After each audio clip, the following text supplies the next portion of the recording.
Hello दोस्तों, only mathematics channel में आपका स्वागत है। आज हमारा टॉपिक है इन्वर्स ऑफ ट्रिग्नोमेट्रिक फंक्शन। जैसा कि नाम से ही क्लियर है कि ट्रिग्नोमेट्रिक फंक्शन का इन्वर्स हमें पढ़ना है। तो देखिए दोस्तों, जैसा कि आपको पता है कि 2021 के बोर्ड एग्ज़ाम में कुछ सिलेबस को घटाया गया है, केवल कुछ ही सिलेबस को एग्ज़ाम में इंक्लूड किया गया है। तो सबसे पहले हम इसका सिलेबस देख लेंगे कि सिलेबस में क्या क्या है और क्या क्या आउट ऑफ सिलेबस है। तो देखिए दोस्तों, सिलेबस में डिफिनेशन है, रेंज है, किसका रेंज, ट्रिग्नोमेट्रिक फंक्शन के इन्वर्स का range, domain, principal value branch, और आउट ऑफ सिलेबस क्या है, इन्वर्स ट्रिग्नोमेट्रिक फंक्शन का ग्राफ और इन्वर्स ट्रिग्नोमेट्रिक फंक्शन का प्रॉपर्टीज़। ठीक है दोस्तों। अच्छा देखिए, ट्रिग्नोमेट्रिक फंक्शन का इन्वर्स कहने का क्या मतलब है कि जैसे ट्रिग्नोमेट्रिक फंक्शन क्या क्या होते हैं, साइन होते हैं, let us suppose sine x, cos होते हैं, टैन, कोसेक, सेक और कॉट। ये ट्रिग्नोमेट्रिक फंक्शन है। हमको इनके इन्वर्स के बारे में पढ़ना है। ट्रिग्नोमेट्रिक फंक्शन चूँकि साइन है, कॉस है, टैन है, कोसेक है, सेक है, कॉट है, तो इसके इन्वर्स के बारे में पढ़ना है। इसका मतलब कि sine inverse x, cos inverse x, tan inverse x, cosec inverse x, sec inverse x और कॉट इन्वर्स एक्स। देखिए दोस्तों, हमें कंफ्यूज नहीं होना ये इस चीज़ में कि साइन इन्वर्स एक्स को हम लोग ये नहीं लिख सकते 1/sin एक्स। क्यों नहीं लिख सकते? क्योंकि 1/sin एक्स का मतलब है कि साइन एक्स का पूरा का इन्वर्स। लेकिन हमें पढ़ना क्या है, केवल ट्रिग्नोमेट्रिक फंक्शन का इन्वर्स, यानी कि केवल साइन का इन्वर्स। तो साइन इन्वर्स एक्स लिखने का मतलब कि हम लोग साइन इन्वर्स एक्स इस प्रकार से लिखेंगे, ना कि इस प्रकार से, क्योंकि टोटल पूरे साइन एक्स का इन्वर्स हो जाएगा। ठीक। अच्छा देखिए दोस्तों, अब इसी सिलसिले में अगला टॉपिक हमारा है डोमिनल रेंज। तो यहाँ पे हमने डोमिनल रेंज को नोट किया हुआ है। डोमेन का मतलब क्या होता है, मैं एक याद करने के लिए आपको छोटा सा ट्रिक बता दे रहा हूँ कि अगर ये सारे ट्रिग्नोमेट्रिक फंक्शन जो हैं, अगर ये इन्वर्स में ना होते तो साइन की वैल्यू कहाँ से कहाँ तक होती, तो हम लोग जान रहे हैं -1 से 1 तक होती। अच्छा देखिए दोस्तों, यहाँ पे कोष्टक का बहुत बड़ा महत्व है। जैसे अगर ये बड़ा वाला कोष्टक है तो इसका मतलब ये क्लोज्ड इंटरवल है। 11th में आपने पढ़ा होगा, नहीं पढ़ा तो सुन लीजिए। और अगर ये छोटा कोष्टक है, इसका मतलब कि ये ओपन इंटरवल है। अब ये क्लोज्ड इंटरवल और ओपन इंटरवल का क्या मतलब है, तो देखिए, जैसे दिया है साइन इन्वर्स एक्स का डोमेन, तो जैसे जब अगर ये इन्वर्स ना होता तो साइन की वैल्यू कहाँ से कहाँ तक आती, तो -1 से 1 तक आती है, -1 भी आ जाती है और 1 भी आ जाती है। तो -1 भी आ जाती है, इसका मतलब इसलिए -1 के पहले क्लोज इंटरवल लगाए, क्योंकि ये भी आ सकती है और एक भी आ सकता है, और इन दोनों के बीच में जितनी संख्याएं हैं वो आ सकती हैं। तो ठीक इसी प्रकार से कॉस इन्वर्स एक्स का डोमेन क्या है, तो वही है क्लोज इंटरवल में -1 से 1 तक। तो टैन इन्वर्स एक्स का डोमेन क्या है, तो आर। आर का मतलब क्या है, सेट ऑफ रियल नंबर, यानी कि जितने सारे रियल नंबर है कुछ भी आ सकती है, लेकिन क्या छोड़ के, -1 और 1 के बीच में जितनी सारी संख्याएं हैं उनको छोड़ के बाकी सारे रियल नंबर हो सकते हैं। सेम वही कोसेक इन्वर्स एक्स का डोमेन है कि रियल नंबर में से -1 के बीच में जितनी सारी संख्याएं हैं उसको छोड़ के सारे real number cosec inverse x के डोमेन है। सेक इन्वर्स एक्स के डोमेन रियल नंबर है, कॉट इन्वर्स एक्स का डोमेन रियल नंबर है। अच्छा, रेंज का मतलब क्या है, तो देखिए यहाँ कोष्टक में हमने लिखा है प्रिंसिपल वैल्यू ब्रांच। इसका मतलब है कि अगर साइन इन्वर्स एक्स का हम प्रिंसिपल वैल्यू निकालेंगे तो क्या क्या हो सकता है, या उसका रेंज कहाँ से कहाँ तक हो सकता है। तो साइन इन्वर्स एक्स का रेंज क्या क्या है, -π/2 से π/2 क्लोज्ड इंटरवल, यानी कि -π/2 भी हो सकता है, π/2 भी हो सकता है। कॉस इन्वर्स एक्स का रेंज क्या है, क्लोज्ड इंटरवल 0 to π। इसका मतलब 0 भी हो सकता है, पाई भी हो सकता है, इन दोनों के बीच में भी हो सकता है। ठीक, टैन इन्वर्स एक्स का रेंज क्या है, तो -π/2 से लेके π/2 तक, लेकिन जिसमें से 0 नहीं हो सकता है, क्योंकि -π/2 से π/2 अर्थात -90 से 90 के बीच में 0 तो आएगा, लेकिन 0 नहीं होगा क्योंकि यहाँ पे -0 है। ठीक इसी प्रकार से कोसेक इनवर्स एक्स का रेंज क्या है, तो 0 to पाई है, जिसमें से π/2 नहीं है, इसलिए यहाँ पे क्या है, माइनस है। ठीक इसी प्रकार से सेक इनवर्स एक्स का रेंज क्या हो जाएगा, तो -π/2 से π/2 तक। कॉट इनवर्स एक्स का रेंज क्या हो जाएगा, 0 से पाई तक। अच्छा, अब NCERT में एक्सरसाइज 2.1 का 13वां क्वेश्चन दिया है इस प्रकार से कि if sine inverse x is equal to y. तो देखिए दोस्तों, साइन इनवर्स यक्स को जब हम हल करेंगे तो ये जो आएगा वाई, ये इसका प्रिंसिपल वैल्यू होगा। तो इसका प्रिंसिपल वैल्यू कहाँ से कहाँ तक एग्जिस्ट करेगा, तो अभी हमने पढ़ा है कि साइन इनवर्स यक्स का जो रेंज है, यही इसके प्रिंसिपल वैल्यू ब्रांच यही है कि -π/2 से π/2 तक। सिंस यहाँ पे क्लोज्ड इंटरवल है, इसका मतलब -π/2 भी हो सकता है और π/2 भी हो सकता है। इसका मतलब यहाँ पे जो y का वैल्यू है वो -π/2 भी हो सकता है और π/2 भी हो सकता है, इन दोनों के बीच में भी हो सकता है। तो यहाँ पे हम लोग बी ऑप्शन देख रहे हैं, -π/2 भी हो सकता है, π/2 भी हो सकता है, इसके बीच में हो सकता है, इसलिए ऑप्शन भी सही है। अब हम नेक्स्ट डिस्कस करेंगे कि हम कैसे प्रिंसिपल वैल्यू फाइंड आउट करते हैं। तो प्रिंसिपल वैल्यू फाइंड आउट करने के लिए हमें पहले रेंज पढ़ना था, जो कि अभी हमने कुछ देर पहले देख लिया है कि क्या क्या है। अब अगला चीज़ आता है कि प्रिंसिपल वैल्यू ब्रांच हमने फाइंड कैसे करना है।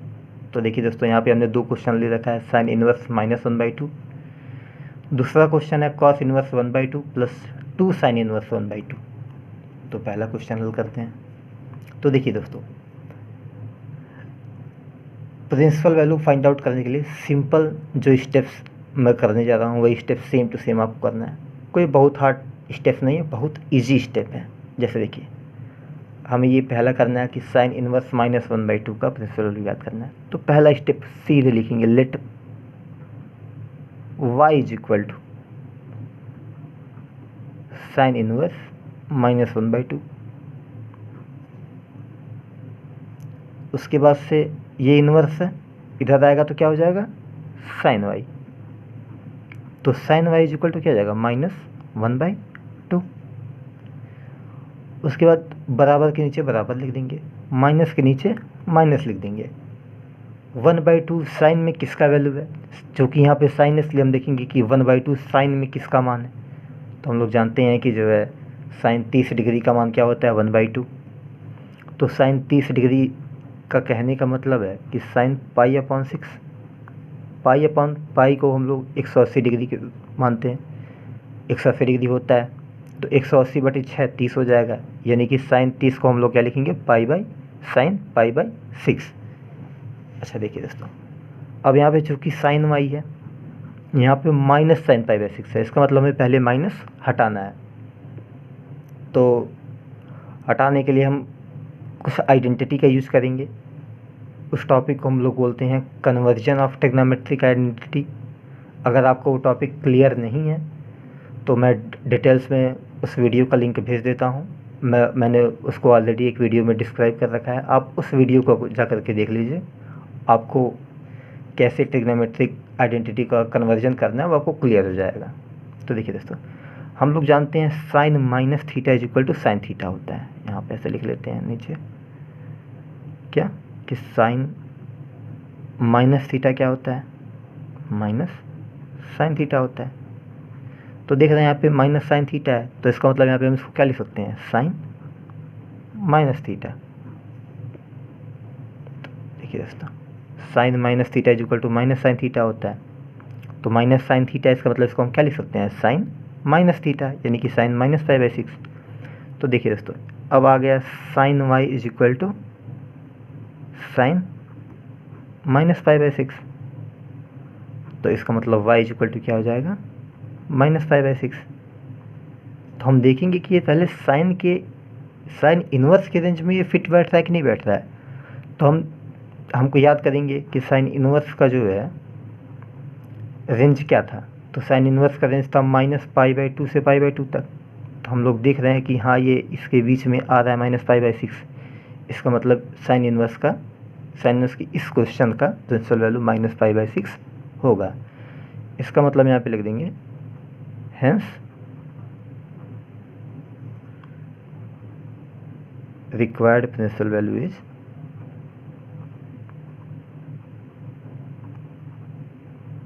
Required principal value is -5/6। ठीक है दोस्तों, अब देखिए हम सेकंड क्वेश्चन करने जा रहे हैं। सेकंड क्वेश्चन है cos inverse 1/2 plus 2 sign inverse 1/2।